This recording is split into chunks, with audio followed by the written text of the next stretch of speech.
AGNC stock analysis and AGNC stock prediction. In this brief and short 1-minute video, I'm going to be breaking down my exact play and everything. This is super interesting for me, and as the only person in this space that has done 42,000 videos, you know, I've seen what's making me money and what's not, what's printing and what is not, especially sitting right now.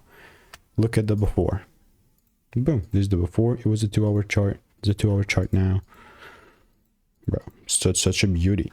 And when I see it pumping up like that, you can see, like, beforehand I cut it out from 8 to freaking 9. Crazy, I know, but I mean, unironically speaking, I'm just still looking to double down on this.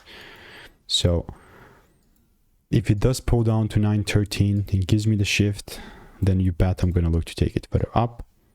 But like randomly buying here, it's not gonna be happening. So I'm just saying, rules must be met. Boom. So if you do want to learn how I'm making 5-10K per month trading, then just click the first link in the description and get my free emails, and I'll continue to keep you updated. Goodbye and enjoy.